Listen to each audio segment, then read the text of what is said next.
Good morning. Today we are going to discuss our first chapter, Introduction to Managerial Economics. In the last class we have discussed the definitions given by various authors, wealth definition, welfare definition, scarcity definition and growth definition. You know what is economics? Economics is a social science. It is called social because it studies mankind and society. എന്തുകൊണ്ടാണ് എക്കണോമിക്സിനെ social science എന്ന് പറയാൻ കാരണം it studies mankind and സൊസൈറ്റിനെ കുറിച്ചിട്ട് ഇവിടെ ഹ്യൂമനെ കുറിച്ചിട്ടൊക്കെയാണ് നമ്മൾ പഠിക്കുന്നത്. അതുകൊണ്ട് തന്നെ ഇതിന് സോഷ്യൽ സയൻസ് എന്ന് പറയുന്നു. നമ്മൾ കുറച്ച് ഡെഫിനിഷൻസ് പറഞ്ഞു.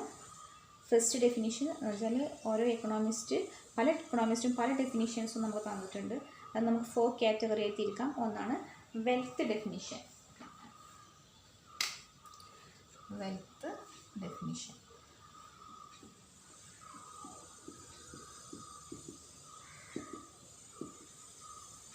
Wealth definition given by Adam Smith.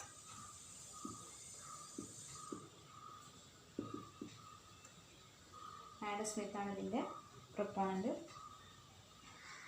Wealth definition അല്ലെങ്കിൽ നമുക്ക് വേറെ പേരുണ്ട് classical definition. According to him, economics is the study of the nature and causes of national wealth. Economics is the study of the nature and causes of national wealth. ഇവിടെ നമ്മൾ economics എന്ന് പറഞ്ഞാൽ വെൽത്തിനെ കുറിച്ചുള്ള പഠനമാണ്. സമ്പത്തിനെ കുറിച്ചുള്ള പഠനത്തിനെയാണ് നമ്മളെന്ത് പറയുന്നത് എക്കണോമിക്സ് എന്ന് പറയുന്നത്. How wealth is produced and distributed. എങ്ങനെ നമുക്ക് സമ്പത്ത് പ്രൊഡ്യൂസ് ചെയ്യാം, അതെങ്ങനെ നമുക്ക് മറ്റുള്ളവർക്ക് ഡിസ്ട്രിബ്യൂട്ട് ചെയ്യാം. അതാണ് വെൽത്ത് ഡെഫിനിഷനിൽ എക്കണോമിക്സ് എന്നുകൊണ്ട് ഉദ്ദേശിക്കുന്നത്. Economics is the study of വെൽത്തിനെ കുറിച്ചുള്ള പഠനമാണെന്ന് പറയുന്നത് Adam Smith. How wealth is produced and distributed. എങ്ങനെ വെൽത്ത് പ്രൊഡ്യൂസ് ചെയ്യാം, അതെങ്ങനെ ഡിസ്ട്രിബ്യൂട്ട് ചെയ്യാം. ആഡം സ്മിത്തിനെയാണ് his the father of economics. Father of economics ആണ് Adam Smith. Father of economics പഠിച്ചതായിരിക്കും. Father of economics. Then next definition, ഇത് wealth ഡെഫിനിഷനാണ്. അടുത്തത് welfare definition or neoclassical definition. First of all,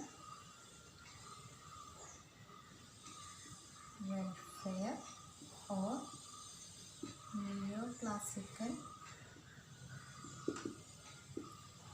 അല്ലെങ്കിൽ മാർഷൽസ് ഡെഫിനിഷൻ. ഇത് Adam Smith definition ആണ്, അല്ലെങ്കിൽ classical definition എന്ന് പറയുന്നതിന് ഫസ്റ്റത്തേന്. ഇവിടെ neoclassical or welfare or marshals definition.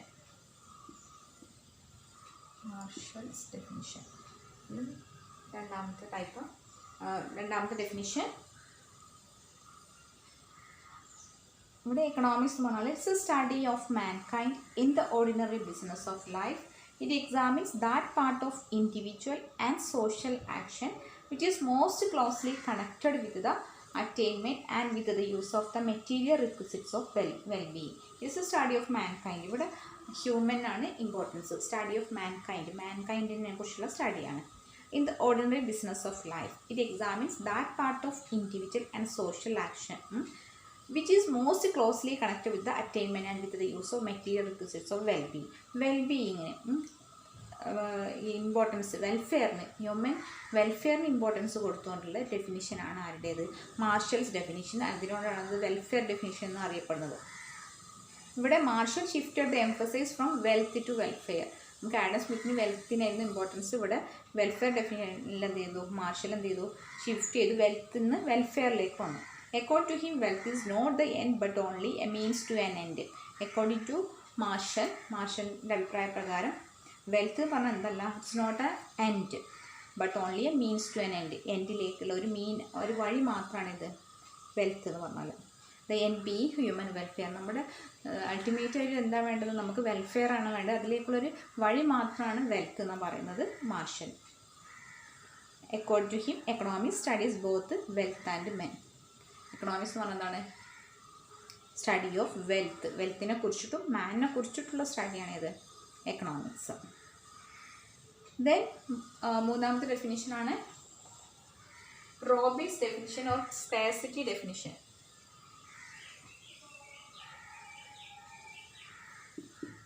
Scarcity definition or Robin's definition. Robin's definition or scarcity definition. ഇവിടെ നമ്മൾ പറയുന്നത് economics is the science which studies human behaviour. It studies human behavior as a relationship between ends and scarce means which have alternative uses. അപ്പോൾ നമ്മൾ economics എന്ന് പറഞ്ഞാൽ നമ്മൾ പറഞ്ഞതാണ് കഴിഞ്ഞ ക്ലാസ്സിൽ നമ്മുടെ വാണ്ട്സ് എന്താണ് അൺലിമിറ്റഡ് ആണ്. വാണ്ട്സ് എന്ന് പറഞ്ഞാൽ എൻസ് അൺലിമിറ്റഡ് ആണ്. പക്ഷേ എന്താണ് ഹവർ ദ റിസോഴ്സസ് അല്ലെങ്കിൽ മീൻസ് എന്ന് പറഞ്ഞാൽ എന്താണ് ലിമിറ്റഡ് ആണ്, സ്കേഴ്സ് ആണ്. അതുകൊണ്ട് തന്നെ ഈ റിസോഴ്സസ് നമുക്ക് എന്ത് ചെയ്യാം പല യൂസസിന് നമുക്ക് ഉപയോഗിക്കാം. ഓൾട്ടർനേറ്റീവ് യൂസ് ഒരു റിസോഴ്സിനെ നമുക്ക് പല ആവശ്യത്തിനും നമുക്ക് യൂസ് ചെയ്യാം. അപ്പോൾ അതിൽ നിന്ന് ഏറ്റവും നല്ലത് ഏറ്റവും സ്യൂട്ടബിൾ ആയിട്ടുള്ള എന്ത് ചെയ്യണം നമ്മൾ ചൂസ് ചെയ്യണം. ഈ സ്കേഴ്സ് റിസോഴ്സിന് ഏറ്റവും നമുക്ക് വേണ്ട പർപ്പസിന് വേണ്ടിയിട്ട് മാത്രം എന്ത് ചെയ്യുക ആ റിസോഴ്സ് നമ്മൾ യൂസ് ചെയ്യാം. therefore the problem of choice arises. നമ്മൾ ചൂസ് ചെയ്യണം ഏത് റിസോഴ്സസ് എന്തിനു വേണ്ടിയിട്ടാണ് നമ്മൾ യൂസ് ചെയ്യാനുള്ളത്. അവിടെ ചോയ്സ് വരുന്നുണ്ട്. Economics teachers us how the limited resources are utilized to satisfy unlimited wants. നമ്മുടെ അൺലിമിറ്റഡ് വാണ്ട്സ് സാറ്റിസ്ഫൈ ചെയ്യാൻ വേണ്ടിയിട്ട് എങ്ങനെ നമുക്ക് ലിമിറ്റഡ് റിസോഴ്സസ് നമുക്ക് യൂസ് ചെയ്യാം. അതാണ് ഇവിടെ എക്കണോമിക്സ് റോബിൻസിൻ്റെ ഡെഫിനിഷനിൽ പറയുന്നത്, അല്ലെങ്കിൽ സ്കേഴ്സിറ്റി ഡെഫിനിഷനിൽ പറയുന്നത്. അപ്പോൾ ടെക്സ്റ്റിൽ വെച്ചിട്ട് അതൊക്കെ എഴുതി വെക്കാൻ നോക്കുക. ദെൻ നാലാമത്താണ് modern definition or growth definition.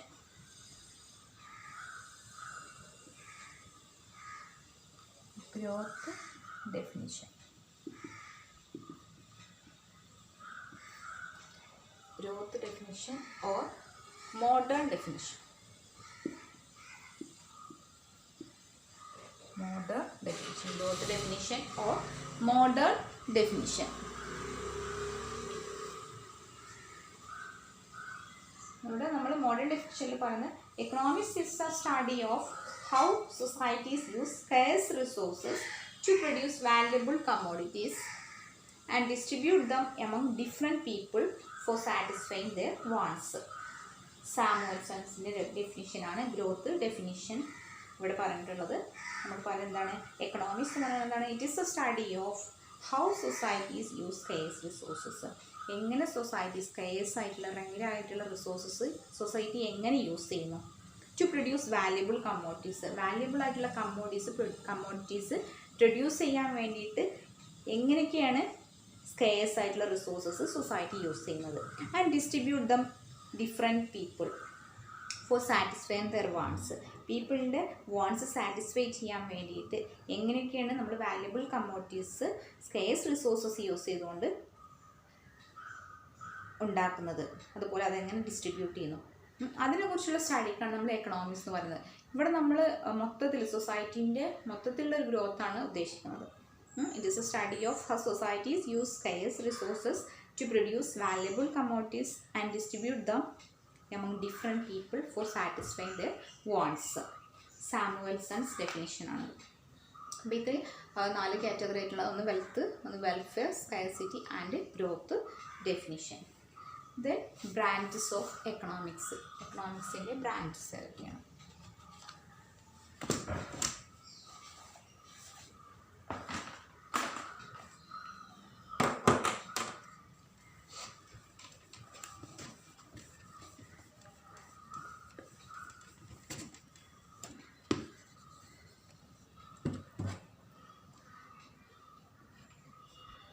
Branches of economics.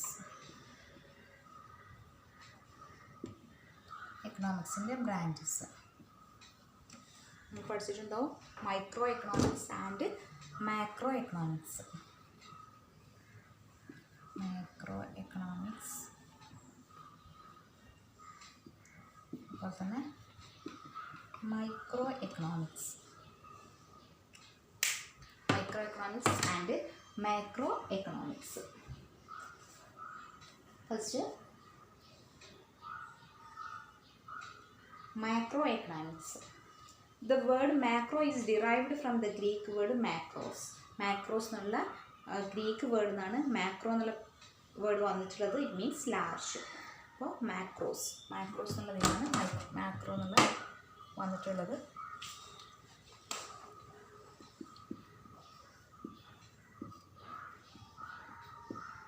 which means large.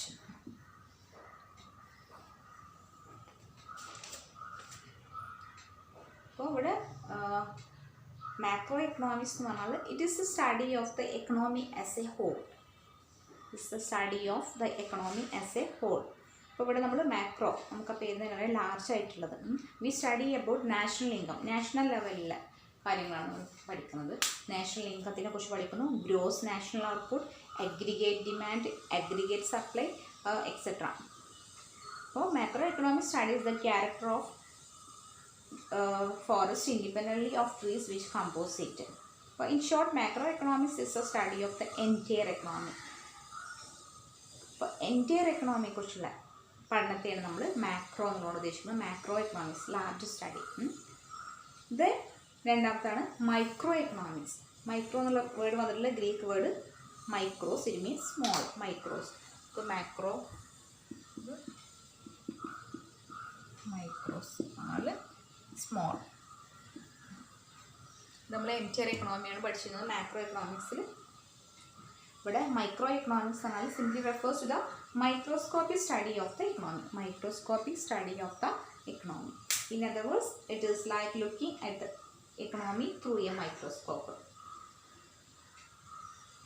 Microeconomics deals with the decision making of a single economic unit such as a producer or a consumer. It is also known as price theory or theory of firm. ഇവിടെ നമ്മൾ macro എക്കണോമിക്സിൽ entire എക്കണോമിയെ കുറിച്ചുള്ള സ്റ്റഡിയാണ്. ഇവിടെ എന്താണ് single economic യൂണിറ്റിനെ കുറിച്ചുള്ള സ്റ്റഡിയാണ് ഇത് micro economics. Then difference between micro economics and macro economics. Difference എന്തൊക്കെയാണ്?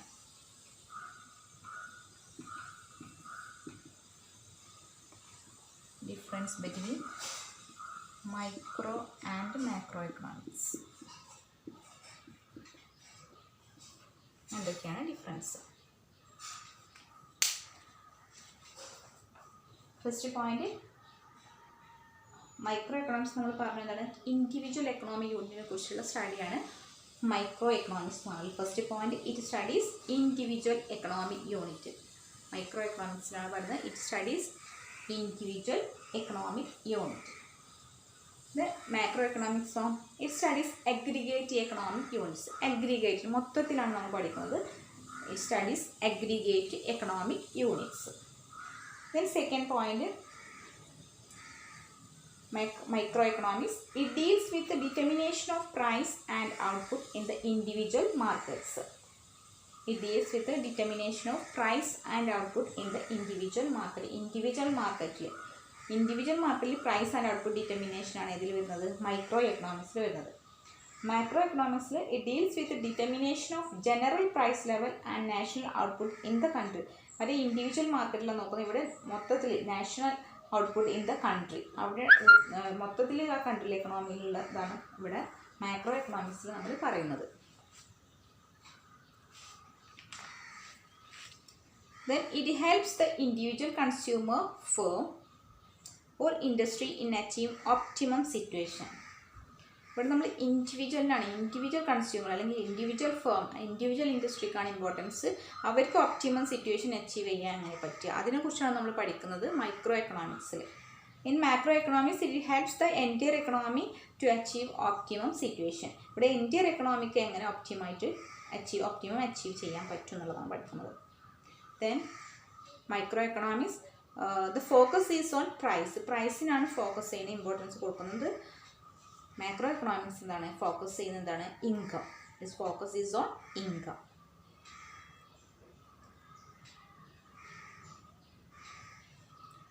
Then microeconomics കേസിൽ it is not important in policy formulation at national or international level. It is not important in policy formulation at national or international level. National ലെവലിൽ അല്ലെങ്കിൽ international ലെവലിൽ policy formulation അത്ര important importance ഇതിൽ വരുന്നില്ല, micro എക്കണോമിക്സിന് വരുന്നില്ല. പക്ഷേ macro economics എന്താണ്? It is helpful in policy formulation at national or international level. National ലെവലിലും അതുപോലെ തന്നെ ഇൻ്റർനാഷണൽ ലെവലിലൊക്കെ പോളിസി ഫോർമുലേഷന് മാക്രോ എക്കണോമിക് സ്റ്റഡി യൂസ്ഫുൾ ആണ്. ദെൻ മൈക്രോ എക്കണോമിക്സിൽ പറയുന്നത് it aims at efficient allocation and use of resources. Efficient ആയിട്ടുള്ള അലോക്കേഷൻ ആൻഡ് യൂസ് ഓഫ് റിസോഴ്സസിൻ്റെ എഫിഷ്യൻ്റ് ആയിട്ടുള്ള അലോക്കേഷൻ യൂസാണ് എയിം ചെയ്യുന്നത്. പക്ഷേ മാക്രോ എക്കണോമിക്സിൽ it aims at fuller employment of resources. റിസോഴ്സസിൻ്റെ ഫുള്ളർ എംപ്ലോയ്മെൻറ്റ് എയിം ചെയ്യുന്നുണ്ട്. ഇത്രയാണ് മാക്രോ എക്കണോമിക്സും അതുപോലെ തന്നെ മൈക്രോ എക്കണോമിക്സും തമ്മിലുള്ള ഡിഫറൻസ്. നമുക്ക് പറയാനുള്ളത് അടുത്ത മാനേജറിയൽ എക്കണോമിക്സ് എന്താണെന്നുള്ളതാണ് നമുക്ക് പറയാൻ പോകുന്നത്. ഓക്കെ, അടുത്ത ക്ലാസ്സിൽ നമ്മൾ പറയാം. Okay, thank you.